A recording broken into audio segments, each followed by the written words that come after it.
আসসালামু আলাইকুম রহমতুল্লাহ। আওয়ামী লীগ যে ধরনের রাজনৈতিক কর্মকাণ্ড করে সেই হিসেবে মনে হচ্ছে যে আমাদের হিন্দু ভাইয়েরা আগামীতে হয়তো বলির পাঠা হতে যাচ্ছেন। আমি শব্দটা ব্যবহারের জন্য দুঃখ প্রকাশ করছি, কারণ এই 15 বছর আওয়ামী লীগের রাজনীতি দেখে দেখে বলা যায় মুখস্থ হয়ে গেছে যে এরপরে আওয়ামী লীগ কী করবে। তাদের রাজনৈতিক যে টুলসগুলো, তারা অনেকগুলো টুলসই ব্যবহার করে ফেলছে। তো হাতে গোনা কয়েকটা টুলস তাদের হাতে আছে, যেটা কিনা আমরা দেখছি এখন মাইনরিটি মেজরিটি শব্দ দিয়ে তারা এখন এই হিন্দুদেরকে মাঠে নামিয়েছে। গতকাল একটা মন্দিরের সামনে বোমা বিস্ফোরণ করেছে আওয়ামী লীগ, এবং যে বোমাটা মেরেছে তিনি ধরা পড়েছেন।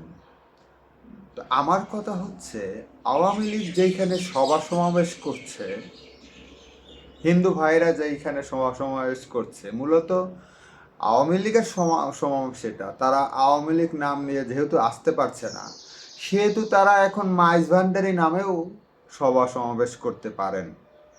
দেখা গেছে যদি কাদিয়ানি সমাবেশ ডাকি এখন, সেটাও আমরা ধরে নেব আওয়ামী লীগের সমাবেশ। যদি সুন্নি সমাবেশ করে, সেটাও ধরে নেব যে এটা আওয়ামী লীগের সমাবেশ। তো এখন যেহেতু আওয়ামী লীগ মন্দিরের সামনে বোমা মেরেছে, সেহেতু শাহবাগের সমাবেশে যে তারা এরকম কোনো কাজ করবে না এবং এই হিন্দু ভাইদের হত্যা করে তারা রাজনৈতিক স্বার্থ হাসিল করবে না, এটা তো কোনো দেখতেছি না যে এটা করবে না, তার কোনো যুক্তি নাই। যেহেতু তারা এরকম করতে পারে, নিজেদের দলের লোকজনকে মেরে হলেও তারা এরকম স্বার্থ হাসিল করতে পারে, সেহেতু এখন বর্তমান সরকার এই আন্দোলন এর ব্যাপারে কি ধরনের সিদ্ধান্ত নিচ্ছে আসলে আমরা খবর, টেলিভিশনের খবর বা বিভিন্ন পত্রিকার নিউজ কাটিং দেখে বোঝা যাচ্ছে না আসলে তারা কোনো স্টেপ নিচ্ছে কিনা, তাদের সাথে বসেছে কিনা, যে তারা কি ধরনের বিষয় চাচ্ছে মূলত।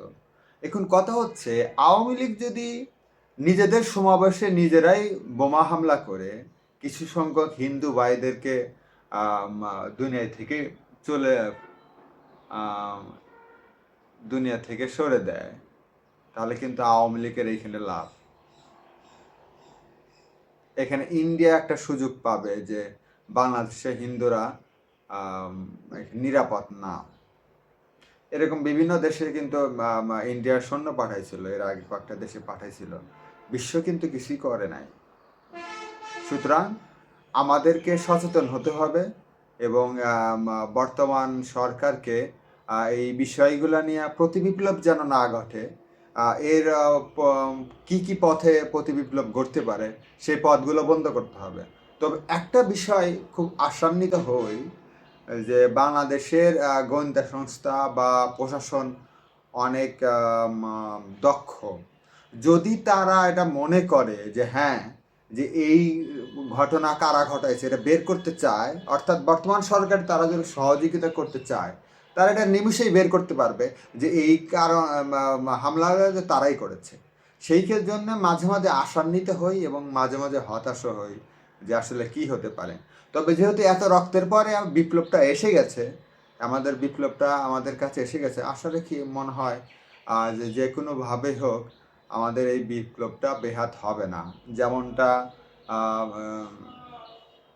আমাদের প্রধান বিচারপতি একটা ইয়ের মাধ্যমে এই বিপ্লবটাকে বেহাত করার চেষ্টা করেছিলেন, সেটা অলরেডি প্রতিহত হয়ে গেছে। তারপরেও আমাদের সচেতন থাকতে হবে যে এরপরে আওয়ামী লীগ কী ধরনের কর্মকাণ্ড করতে পারে।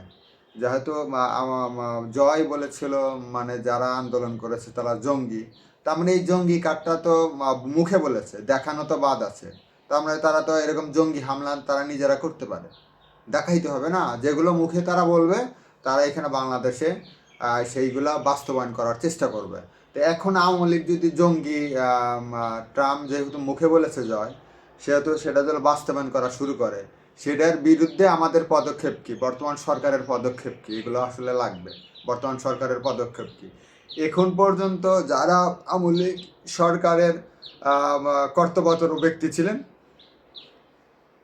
এখনো তারাই দায়িত্ব পালন করছেন। তাই আওয়ামী লীগ তো সাহস পাবেই, এখন পর্যন্ত কোনো অ্যাকশনে যাওয়া হয় নাই, তাদের বিরুদ্ধে কোনো অ্যাকশনই যায় নাই এখনো বর্তমান গভর্নমেন্ট।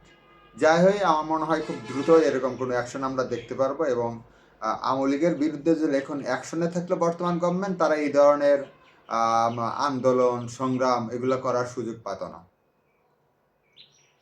আসসালামু আলাইকুম রহমতুল্লাহ। ইনকিলাব জিন্দাবাদ।